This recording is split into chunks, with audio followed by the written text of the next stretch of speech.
সকলকে স্বাগত জানিয়ে আবার একটি ক্লাস শুরু করতে যাচ্ছে। গত ক্লাসে আমি বেসিক গ্রামার কত প্রকার, কাকে বলে, এই বিষয়টা শিখিয়েছিলাম। আজকে আমি একটা গুরুত্বপূর্ণ বিষয় শেখাবো, সেটা হচ্ছে পার্টস অফ স্পিচ, যাকে ছাড়া ইংরেজির কোনো কিছুই সম্ভব না।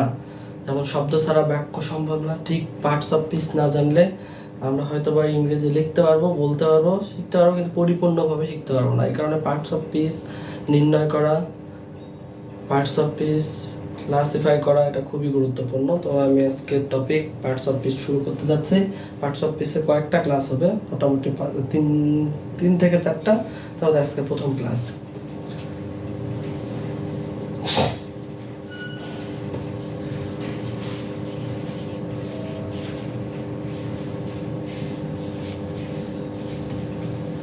Class number 1। তো দেখুন, পার্টস অফ স্পিচ কাকে বলা হয় এটাকে জানতে হবে। ইংরেজি বাক্যে ব্যবহৃত প্রত্যেকটি অর্থবোধক শব্দকেই পার্টস অফ স্পিচ বলে। এখন দেখেন, এখানে বলা হচ্ছে যে MAN, ম্যান মানে কি? মানুষ। আমি কেন বললাম ইংরেজি বাক্যে ব্যবহৃত প্রত্যেকটি অর্থবোধক শব্দকেই পার্টস অফ স্পিচ বলা হয়, সেটা দেখতে পাবেন। যে কোনো শব্দকে তো আমরা পদ বলতে পারি না। পার্টস অফ স্পিচের অর্থ পদ, প্রকরণ। পার্টস অফ স্পিচ মানে বাংলাতে যাকে বলা হয় পদ, পদ মানে শব্দ। এখন এখানে যদি আমরা AM লিখি, এটার মানে কিছু নাই, তার মানে এটা কোনো শব্দ না, তার মানে পার্টস অফ স্পিচের মধ্যে আসতেছে না। এটাকে আমরা পার্টস অফ স্পিচ ধরতে পারি না। এটা কোনো ওয়ার্ডও নয়, এটা কোনো শব্দও নয়। তো আমাদের পার্টস অফ স্পিচ শিখতে হলে অবশ্যই জানতে হবে পার্টস অফ স্পিচের ক্লাসিফিকেশনগুলো। তো দেখুন, আমরা ইংরেজিতে বহুত বহুত বহুত লাখ লাখ কোটি কোটি শব্দ আমরা ব্যবহার করি। আমরা সাধারণভাবে বাংলাদেশে যেসব শব্দ ব্যবহার করি, ছোট থেকেই সহজ সহজ শব্দ ব্যবহার করি, কিন্তু বিদেশি যেসব সাহিত্যিক আছে, তারা প্রত্যেকে ইউনিক নতুন নতুন শব্দ ব্যবহার করে থাকে, সেইগুলো কিন্তু পার্টস অফ স্পিচের মধ্যেই আছে। তো দেখুন, আমি এখন ক্লাসিফিকেশনটা শিখবো। পার্টস অফ স্পিচ 8 প্রকার। পার্টস অফ স্পিচ 8 প্রকার। দেখুন সেগুলো কি? 1 নম্বর, 1 নম্বর নাউন, 2 নম্বর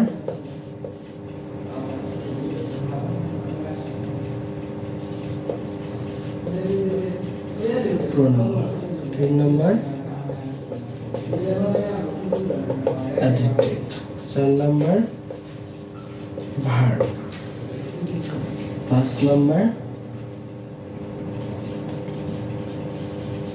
adverb, 6 নম্বর preposition, 7 নম্বর conjunction এবং 8 নম্বর interjection। এই 8 প্রকার পার্টস অফ স্পিচ, সেগুলোর নাম কি দেখেন? নাউন। নাউন কাকে বলা হবে? যে সকল ওয়ার্ড দ্বারা কোনো কিছুর নাম বোঝাবে, সেগুলোকে আমরা নাউন বলে থাকি। সেটা যে কোনো প্রকারের নাম হতে পারে। এই নাউনকে আবার প্রধানত 2 ভাগে ভাগ করা হয়েছে, একটা কনক্রিট নাউন, একটা অ্যাবস্ট্রাক্ট নাউন। কনক্রিট নাউনকে আবার 4 ভাগে ভাগ করা হয়েছে, proper noun, common noun, collective noun, material noun. এগুলো আমি পরে বিস্তারিতভাবে বোঝাবো। বোঝানোর পর অত্যন্ত খুব সহজভাবে আপনারা বুঝতে পারবেন।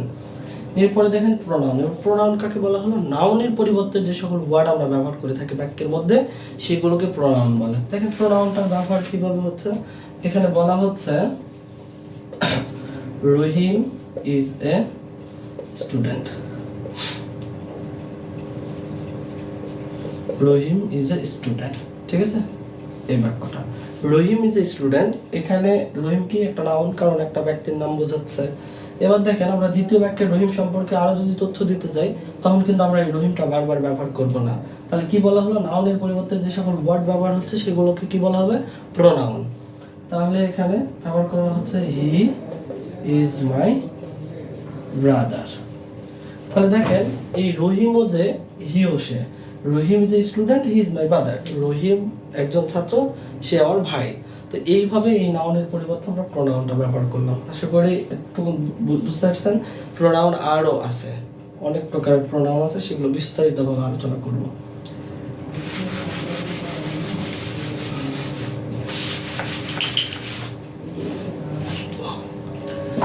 দেখুন, নাউন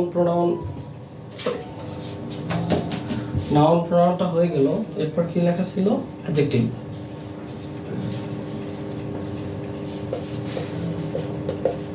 অ্যাডজেক্টিভ কাকে বলা হয়?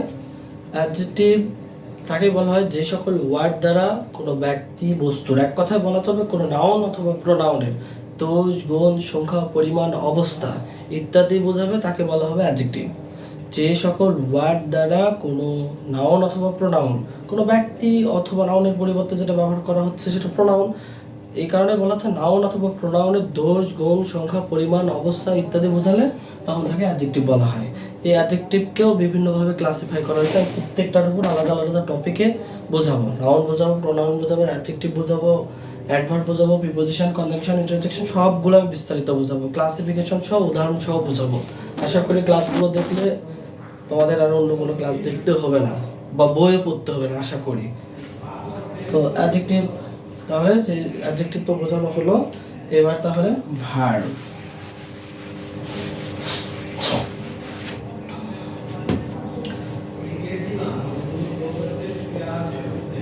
Verb is the soul of a sentence. Verb is the soul of a sentence. হৃদয় ছাড়া যেমন কোনো মানুষ হয় না, ঠিক সেরকমভাবে ভার্ব ছাড়া কোনো সেন্টেন্স হয় না। পৃথিবীতে এমন কোনো সেন্টেন্স নাই যে সেখানে ভার্ব নাই। তো ভার্ব ইংরেজির একটা অত্যন্ত গুরুত্বপূর্ণ বিষয়। তো ভার্ব যে সকল ওয়ার্ড দ্বারা কোনো কাজ করা বোঝাবে তখন তাকে ভার্ব বলা হবে। এই ভার্বকে আবার transitive verb, intransitive verb, finite verb, non finite verb, auxiliary verb, তারপরে আপনার অ্যাকশন ভার্ব বা মেইন ভার্ব, এইভাবে বিভিন্নভাবে ক্লাসিফাই করা হয়েছে। তো দেখেন আমি প্রথমত দুইটা বোঝাই, একটা হচ্ছে হলো অক্সিলারি ভার্ব আর একটা মেইন ভার্ব। এই অক্সিলারি ভার্বগুলো কি? অক্সিলারি ভার্ব বলতে যে সকল ভার্ব একটা মেইন ভার্বকে, মানে মেইন ভার্ব বলতে কোন ভার্বকে বোঝায়? যে ভার্ব দ্বারা কোনো কাজ করা বোঝাচ্ছে, অ্যাকশন বোঝাচ্ছে। মেইন ভার্বকে তার অর্থ প্রদান করতে সহজ সাহায্য করে, তাকে বলা হবে অক্সিলারি ভার্ব। এই অক্সিলারি ভার্বকে মনে রাখতে আমাদের বেগ পেতে হয়। তাহলে আমি আজকে একটা অক্সিলারি ভার্বের নিয়ম করে দিব, দেখবেন আপনারা ভার্বের এই অক্সিলারি ভার্ব ভুলবেন না। তো দেখেন অক্সিলারি ভার্বকে চারটা ভাগে ভাগ করে দেব, এরপর থেকে চারটা ভাগে ভাগ করে মাথায় রাখবেন, ভুলবেন না। যেমন to be verb, to do verb, to have verb, আর একটা মডাল অক্সিলারি, এটা মডাল। তো টু বি ভার্বের মধ্যে কি কি আছে? টু বি ভার্বের মধ্যে আছে অ্যাম, ইজ, আর। এই তিনটা আমরা ব্যবহার করি P R E S present টেন্সে। এবার দেখুন আরেকটা আছে ওয়াজ, ওয়ার, ওয়াজ, ওয়ার। এরপরে দেখেন টু ডু ভার্বে কি কি আছে? প্রেজেন্টে আমরা ব্যবহার করে থাকি ডু এবং ডাজ, এবং পাস্টে ব্যবহার করে থাকি ডিড। টু হ্যাভ ভার্বে কি কি আছে? Have, has. প্রেজেন্টে ব্যবহার করে থাকি এবং পাস্টে ব্যবহার করি হ্যাড।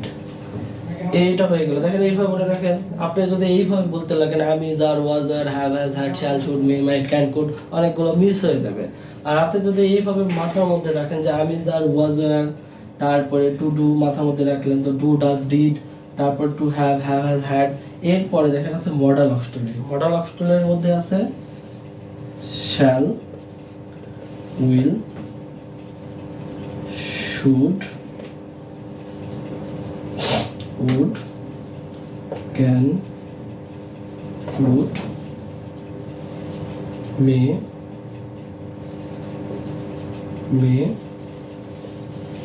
might, ইত্যাদি আর অনেকগুলো আছে, স্কিপ করা।